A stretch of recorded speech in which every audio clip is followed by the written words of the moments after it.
Hey everyone, I hope you're taking it easy and your day has been great thus far. For this video we'll be doing a quick unboxing of Iron Man Mark 85, and this particular model of Iron Man is from the Marvel Blokees line, specifically the theme for the Infinity Saga. Now this actually isn't the first time Iron Man has been covered as a unboxing.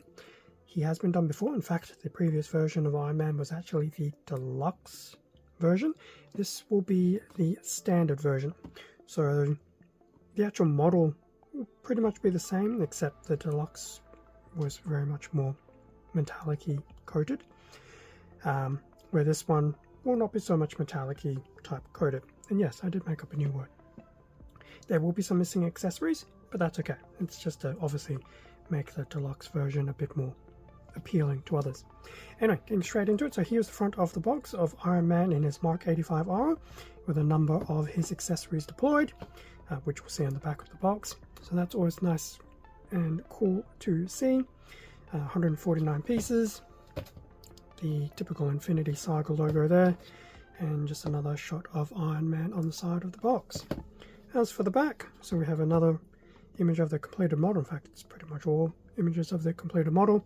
The runners here in the bottom left, a assembly diagram of putting Iron Man together, the various effects and weapons. So there'll be the wing thruster, the nano cannonball, the energy blade, different hand flame effects, different manipulators, and things like that. Why did I get this as standard version knowing I have the deluxe? It's basically because of the cannonball. On the deluxe version, because of the metallic coating, there's a huge risk of damaging it, especially if you can just see there the way that the cannonball arm is attached. You actually do have to pull everything apart at the elbow joint and reattach it. I wasn't too assured that it wasn't going to damage the model, so here we are with the standard version. Anyway, that was the box. Time to have a quick look at what was included, despite the fact we've pretty much seen most of it. Okay, as always, instruction manual, pretty much a repeat of the front of the box, and on the back we have the Infinity Saga logo there.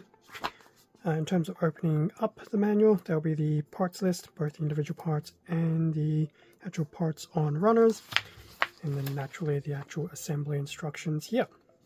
Typical build for the arms, the head, main torso area, and the legs. So nothing too unusual. It's very much what we're getting accustomed to in terms of these Marvel model kits.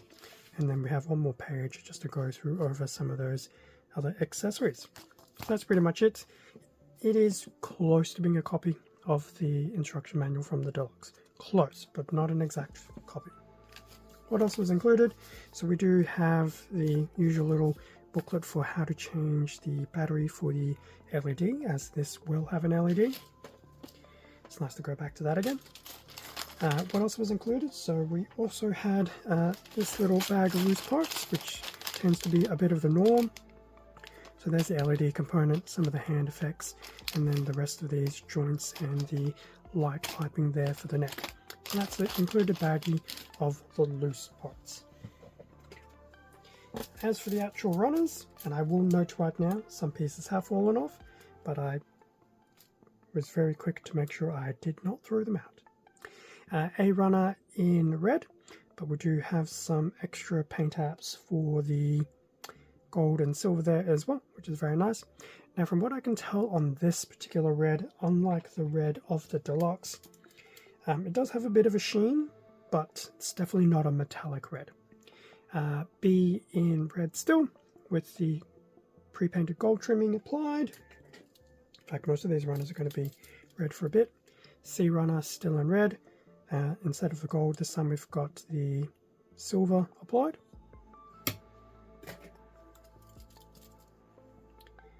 D still in red.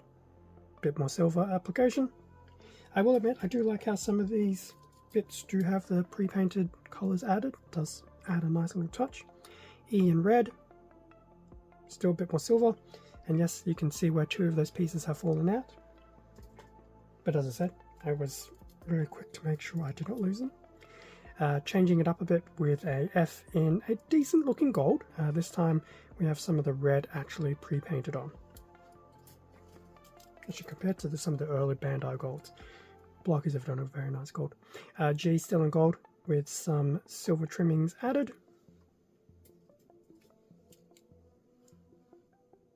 H in clear, so that's some of the effect parts. J back in red with just a little bit of silver trimming here on one of the chest pieces. K purely in red. Most of these will be hand manipulators. Most of these runners are pretty much going to be functional copies of the ones from the deluxe edition. L is now in a silver. It's definitely not a metallic silver, but it does have a slight sheen to it, so it's not completely dull. But it does look quite cool. So that was L, and then the last two runners, M purely in a gold, and obviously the iconic faceplate there for Iron Man. And then lastly, we have N in red with a bit of both the gold and the silver pre-paint applied. Okay, so that brings us to the end of the unboxing of the Iron Man MK85 model kit of the standard version. Not the deluxe, the standard version. From what I can tell from the differences between the two, other than the metallic finish on the deluxe, there are some accessories that the standard obviously doesn't have, one being the base. There are some flame effects for the feet thrusters, and I think there was also the nano shield piece as well. So yeah, it's nice how Blokees basically did make it a little bit different between the two boxes and not just making the deluxe purely a metallic finish model kit. Anyway, going to leave it there because, as I said, it's not the first time we've seen this Iron Man model kit, so hopefully it should be pretty quick to put together, and then I'll find out the conundrum about that cannonball. Thank you very much for watching this unboxing video. Feel free to do the whole like, comment, subscribe if you enjoyed the content. It does help support the channel, and I do appreciate it. Extra content can be found on the Instagram account that I have, as well as the YouTube community tab. It's predominantly work in progress shots of what I'm actively working on, which could be anything at that point in time. Stay safe and take care, and I will catch you all in a future video, whether it's more Blokees unboxings or something else on the channel. See ya.